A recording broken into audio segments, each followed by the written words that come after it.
Parliament withholds approval of 3 deputy minister nominees following concerns by the minority. We bring you details. So upon further consultations with leadership, it was decided that her name be stepped down today for further consultations before the House takes a decision on her. Plus, minority files motion seeking a parliamentary probe into Sputnik V vaccine controversy. To request for a bipartisan probe into Ghana's procurement of COVID vaccines as $26 and not $10 as is the practice in many countries.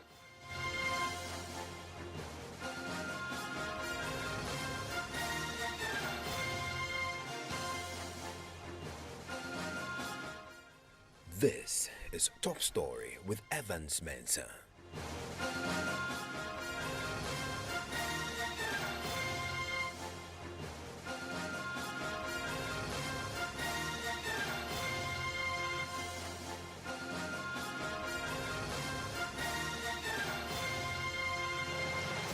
And Top Story is always brought to you by Gasem Cement, the nation builder, as well as Vodafone. Together we can. Now, Parliament has withheld the approval of 3 deputy minister nominees following concerns by the minority. Gift Chumampofo, who has been nominated by the President to the Education Ministry, Amidu Isahaku Chinia, who is headed to the Sanitation Ministry, and Dinah Asonaba Dapa, who is a Deputy Attorney General designate, were part of a list of 15 nominees the House considered today. But the report of the Appointments Committee recommending approval was amended to exclude the 3 following objections by the minority side. Now, Tamale North MP Hassan Suhini, who had already gone public raising concerns with one of those nominees, says he was excited about the support he's getting from his colleagues to kick against the Deputy Education Minister designate's nomination. The caucus in general for the solidarity. In fact, it gives me inspiration that indeed when it comes to doing what is right, when the approach and the circumstances and the situations are right, our side will always rise us up to the occasion. So upon further consultations with leadership, it was decided that her name be stepped down today for further consultations before the House takes a decision on her. For the records, we are told that after the vetting, she accosted you, both of you had some sort of altercation where she had said to you that yes, your vote is just one. You can go to hell, if I have to use that word advisedly, go to hell with your vote. Can you confirm to us, did that happen? Well, that is why I have started by saying that I do not want this to be about me and how I felt. I want it to be about how, after my interaction with her during the vetting and after the vetting, left me with the feeling that this was a nominee whose conscience was not alive to the threat of corruption, to the democracy that we practice. It shouldn't just be about how I felt when she accosted me or interacted with me after the vetting. It's about the motivation for us to ensure that at all times people are alive to the threats of corruption. And even when we are found to have done things that are not illuminating of our status as honorable members, we should have the presence of mind to admit and express some conduct in the approach of those issues, so that people perhaps can pardon us, given the need of our society, and understand that, it is not our desire to allow corruption to fester in our society. Well, Hassan Suhini is MP for Tamale North. Joseph Gakpo is our parliamentary correspondent, joins us in the studio. Joseph, so let's start with the Hassan Suhini's concerns with the Deputy Education Minister designate. What's a crime according to him? So sometime last year, there was a documentary that was put out by Corruption Watch with the Center for Democratic Development (CDD), and it was on Joy SMS, and they had gone back to do some work on the NPP primaries, because there were claims of vote buying and all. And apparently in one of those reports that they did, Madam Chumampofo had allegedly confirmed that she gave out about 1,500 CDs and a flat screen to delegates. And she defended that when she appeared before the committee, and Mr. Hassan Suhini put to her questions about whether she thought that was an appropriate thing to do. And for Mr. Suhini, the responses that she gave and the way she defended that practice then is something that gives him the indication that this is not someone who should be in a deputy ministerial position, which is why he's kicking against her nomination, which appears to a certain extent is gaining some support from the minority, at least when it comes to the insistence that the recommendation from the appointment committee for her approval was not by consensus, because then that's what the committee's report had indicated, that by consensus the committee had approved herself and other 14 others. And Mr. Suhini then raised a red flag that he had told the chairman of the committee, Joe Seusu, and the ranking member, the minority leader, Haina Idrisu, that he was voting against her approval at the level of the committee. And so it was out of place that the committee's report would say it's by consensus that they are recommending that the House approves her. And eventually she was taken out of the list of those that were approved today by consensus. What about Isaku Chinia, who is headed to the sanitation ministry? Himself and Asunaba Dapa are actually facing a similar situation with how come Asunaba Dapa is the Deputy Attorney General. Now, a week today, Parliament's appointment committee sat and vetted 4 nominees, the 2 of them plus Martin Evans Mensah, and then a 4th individual. Now, the minority MPs were not present during that vetting, and the days that followed, they offered the explanation that they had heard the Speaker's directive that MPs should go help plant trees in their constituencies. This must have been exactly a week ago today. Exactly. They thought it means the committee would not sit. So what happened on the day, if you recall, was that it's only the MPs on the majority side who vetted all these 4.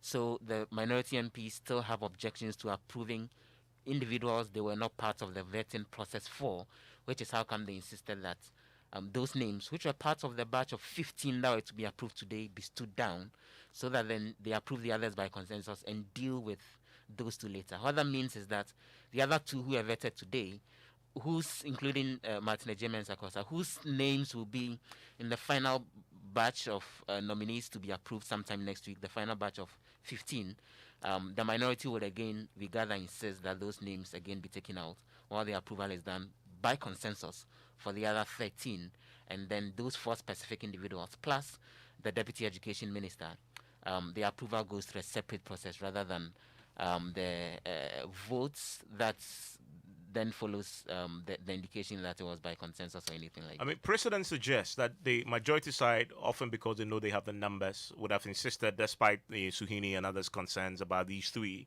that let's vote because they believe they can win it. But how come there's some form of agreement, even from their side, that they should step them down? Is that what it is, that the majority side accepts that they should step it down? Yes. In fact, this started unfolding yesterday around 7 p.m. thereabout, and the majority side actually lost a voice vote yesterday in connection with the majority side, the NPP side, because then there is a provision in the standing orders that when a report comes to the floor to be debated for approval, 48 hours must elapse before the report gets approved, and when there's the effort to speed up the process, then that gets waived. So then the majority side moved a motion requesting that the House actually waives that 48-hour provision, so that then all the individuals, all the 15 who are contained in this latest report, get approved late last night. And the minority objected. It went for a voice vote. The minority side won, which was how come they couldn't go ahead with the approval through the speedy process yesterday, and eventually they said that they would continue with it today. And before they came to the chamber today, then the consensus had been read that those controversial ones, let's step them down and deal with those that we are all supporting by consensus. So at least from last night, the indication was that they were clear in their mind on the majority side that they didn't have the full numbers to actually go ahead and get this approved. But Alexander Fenyomarkins, who is actually the deputy majority leader, says all this will be resolved by next week, and then the other 3 plus all the others will be approved. Obviously, the posture of this parliament has been to build consensus and always discuss issues much deeper where there are disagreements. So I'm proud to say that, yes, the first batch of the deputy ministerial nominees were considered, passed some few days ago, and then today we have passed the second batch. I'm sure that the 3rd report will be ready, and Tuesday, God willing, when we come back, same will be tabled, and then the appropriate motion moved for consideration. The work of Parliament, as Mr. Speaker rightly indicated, is founded on rules and procedure. The parliamentary jurisprudence is clear on what must be done at committee level and at plenary. To me, it's not about somebody's personal sentiment or somebody's personal disagreement. And for the record and for the avoidance of doubt, we are hearing that some nominees or a nominee might have had an issue with a member of Parliament. But that, to my mind, is a personal matter. We voted by consensus, and for whatever concerns that anybody has, I'm sure that on Tuesday we're going to resolve it. So there should be no need to be worried at all. On Friday, the House agreed, last week Friday, that the committee agreed to sit, and we did. Of course, some members were absent, but the work of the committee continued. We concluded our work. So there's no problem, and so far, I would say the leadership of the minority side has been very cooperative, and that has been the spirit within which we have worked. The Deputy Education Minister, Honorable Deputy Tumampo, was the nomination approved at the committee level by consensus? I have indicated that we have some outstanding reports. Let's wait on Tuesday so that we deal with that one. We are done with all our hearing. We have presented some report, 2 out of 3. Obviously, on Tuesday, you have the benefit of the 3rd report of the deputy ministerial nominees that we considered. So let's not preempt whether or not somebody was approved by consensus or not. However, I think we are specific about Gifty Tumampo. What exactly is the problem with her?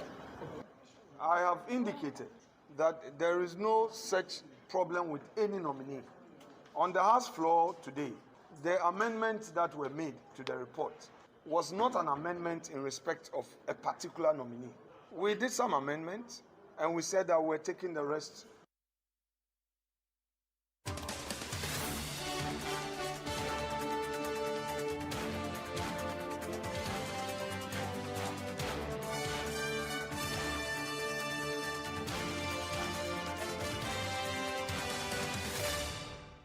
Well, I want to bring in Hassan Suhini, who first raised the objections to the Deputy Education Minister nominee Gifty Tumampofo's, at his vetting, and indicated that he will be voting against the nomination. He joins us on the telephone line right now. Mr. Suhini, thank you for your time here on Top Story. Hello, Mr. Suhini. Hello. Can you hear me? Yes, I can hear you now. Good evening. Good evening. Fantastic to have you on. I mean, let me ask you. So I just heard Mr. Afenyo Marking suggest that all this will be resolved on Tuesday and that there's no problem with any of the nominees. What would you say to those who will put to you that, yes, you may have won the battle today, but you certainly lose the war on Tuesday? Well, it depends on how the issues are looked at. It is not about winning or losing. It's about safeguarding our democracy and ensuring that we, even if we do not get things changed today, we raise the necessary flags that will keep consciences alive to the right things that have to be done. Yes, he spoke like a leader of his side. And I'm sure it was based on optimism that the House has always overcome whatever problem that it is confronted with. It is not to dismiss the issue as a light issue, I believe. It is because, yes, whatever problems that you are faced with, you are always bound to have a solution at the end of the day.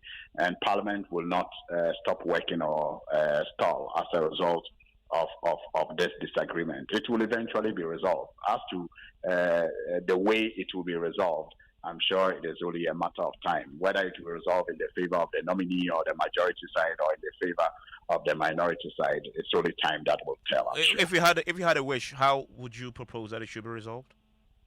Well, unfortunately, at this point, the matter is almost out of my control because it is, it's become a caucus issue the caucus. I am grateful for the solidarity and support.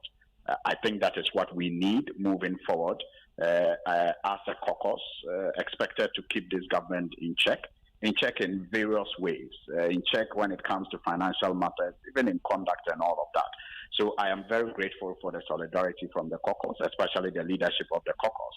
And I'm also equally grateful to even members on the majority side who have reached out to me. Today I was on the telephone line for over, I think, 15 minutes with the majority leader who unfortunately has lost a sister and is out of the house, far away in his constituency, trying to lay the sister to rest. But even he was concerned and also reached out to see how we could find a solution to the matter. So clearly, in my view, I think that the issues have been raised. And I will take this opportunity to say it is not a personal matter, as the Deputy Majority Leader suggested. It is about, like I indicated in my address to the media, the need for us at all times to be alive to the threat of corruption to our democracy. And for us to begin to take steps to address the issues of corruption. I mean, many people are concerned about the growing monetization of our politics, especially when parties engage in their primaries. And we have all been discussing it. I think this is what led to the Corruption Watch, powered by the CDD, to carry out the survey that they carried out. So one would have expected the, nominee who admitted to, bribing these delegates to, even if for nothing, be remorseful about it and to perhaps give indications as to why she had to do what she did and proper ways moving forward, how that can stop, that can change. Because I don't think anybody who has engaged in what has been termed monetization of our politics during parliamentary primaries is really proud of it. Because I am not. I have really never engaged in it, but I'm not proud of even, some of the things that, constituents will make you do as a member of parliament. But we are all caught in it. But it is important that we do not allow it to numb our conscience to what is right and what is good. And that, for me, didn't come across very well from the nominee, and that was very disappointing. Tell you what, I just been joined by with no other choice than to vote against it. I just been joined by Alexander Afenyo-Markin, the Deputy Majority Leader. Mr. Afenyo-Markin, thank you for your time here on Top Story. Should we take it then that the majority's decision to agree to step down these three nominees today is an indication that you agree with the minority's concerns, as Mr. Suhuyini had at least laid out, as regards to the Deputy Education Minister nominee? Well, I indicated earlier that the posture of this parliament is that of consensus building. So sometimes we don't allow technicalities to block common sense. That notwithstanding, Parliament is a house of rules and procedure. And the jurisprudence of Parliament is clear. Just for the purpose of education. You see, at the committee, when a decision is to be taken, the chair of the committee will call for a vote. Yes, Honorable Suhuyini had his issues with the nominee. He indicated through the chairman that he would vote against the nominee. He indicated through his boss, the ranking, Haruna Idrisu, that he will vote against the nominee. However, per the records, on the day the vote was taken, members present and voting all voted for the nominee. Including the minority members? Unavoidably, let me finish. He was unavoidably absent. Perhaps he had other equally important parliamentary business to do.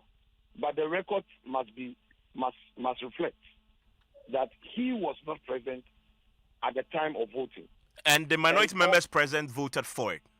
All members, including members of his side, voted for the nominee. So it was consensus. Now, technically speaking, the recommendation by consensus is not irregular, neither is it defective. But the fact that we want to resolve and, find a way of addressing his concerns, we said, look, let's jojo on this. And this is not the first time the House is being confronted with a thing like this. I mean, there are times that a matter may come up, a member will say, look, I feel so strong about the particular issue, so I want some feedback. It is within your right as a member of parliament. So I don't fault Suhuyini at all in any way. I don't fault him. The point I made earlier regarding his personal position, I say personal in the sense that it is not a caucus position. At least I'm not talking about parliamentary age here, but allow me to make reference to that. You see, a little bit of experience in the House will tell you that we work in caucus. So that is why he needed the support of his caucus. And in his view, he said, he's tanking his caucus. So it means that it's not a matter of his personal position. It's now a position taken by the caucus. That was why in my earlier submission, I was saying that, look, when you have a personal position and your caucus says otherwise, you need to give way. And at the committee level, that is what happened. Yes, all your colleagues, including your leaders, felt that there was no issue with the woman. But you said, look, you still stand by your position. That did not stop your colleagues on your side from voting for the woman. But you see, we want to come to a certain conclusion on this matter. And that is why we say, look, let's place it on ice. We did. And I'm sure, like we did earlier, on Evans Mensah, it was all out there in the media that they rejected him at the committee. At the end of the day, it wasn't a rejection. The member wanted to understand his answers to some earlier questions. And when he got the tape and played it again overnight, he realized that indeed, Ejapa did not contradict himself and that he clarified his position. He came and willingly said, I've cleared it, I think I have no problem, and we move on. Yeah. So we are not in a rush. So specifically, each other. Specifically, how do you plan to resolve this one with the three next week? If you have listened to Suhuyini well, and you have paid attention to my submissions so far, you come to a conclusion that we virtually solved the matter. Okay. I mean, maybe Suhuyini himself is on the line. Suhuyini, has this been solved for you then? Well, like I said, if you listen to, like he's saying, if you listen to the deputy majority leader well, he is speaking as a leader of his side who is optimistic that at the end of the day, the matter will be resolved. But as we stand now, it hasn't been resolved, and that is why no decision was taken on the nominee, and the name had to be stepped down. So as we speak, it has not been resolved. But if you permit me, let me just clarify one thing. By our practice and procedures in the House, there is nowhere in our orders where it is said that a decision on a nominee that appears before the Appointments Committee will be taken at the end of the day at a meeting. There's nowhere it is stated. I seek guidance because he's a senior colleague. I seek guidance. But there's nowhere it is stated that a decision on a nominee appearing before the Appointment Committee will be taken at the end of the day with members present and voting. We can, over the period, we can say that that is what we have been doing. But on this occasion, after the nominee appeared before us, and I knew, because by our practice, we tend to have other competing schedules, even as we undertake the vetting. So I had another schedule that was taking me out, and I knew that schedule might not allow me return by the time the committee will be rising at the end of the day. So because I felt strongly about this position, I walked up to the chairman and communicated my decision to the chairman so that he takes notes when they are when they are taking the decisions in my absence. I wanted that to be on record, that I am voting against her when you are taking the decision, because that was the committee sitting. It was still the committee sitting. We don't take breaks, and so when you have other competing schedules, you step out to attend to them. And when he says that all my colleagues who were on the committee voted in favor of the nominee, I beg to disagree with him, because I do know that some of the schedules on the day included the visit to the National Chief Imam's place. And the minority leader, Honorable Haruna Idris, who is our ranking member, together with, I think, the Chief Whip, were both not present. And it is not at all times that we have members present at the end of the day. But it has never really been an issue, because those members who are absent usually would have communicated their decision to the committee that they have no problem with the nominee. So when you take a decision at the end of the day, it becomes binding. And by the reporting order, even if a single member votes against the nominee, the report of the committee cannot be said to be by consensus. So anyway, I mean, Afanyamaki had a quick intervention. Right. Mr. Afanyamaki? Just to make this point, that Sweeney should not be labor. I think we need not escalate this. We have come to an agreement to resolve it, which is well aware. Let's leave it here, and Tuesday, get this sorted out. Gifty is a very affable person. We all know her. We all respect her. I mean, she doesn't take issues with anybody. We know. I mean, you hardly hear her talk. She distinguished herself, deputy minister, the first time she got the opportunity. She's such a good, fellow. And I don't think that as a sister to Suhini would want to be a hindrance. I don't think that at all. Well, I mean, I guess both of you agree that there's a resolution that can be had next week. And so I want to say thank you very much, gentlemen, Hassan Suhini and Alexander Afanyamaki on this contest over the deputy ministers whose approval has been stepped down today for further consultations and building a consensus following many concerns raised by the minority side. Well, Ghana Connect starts in a minute.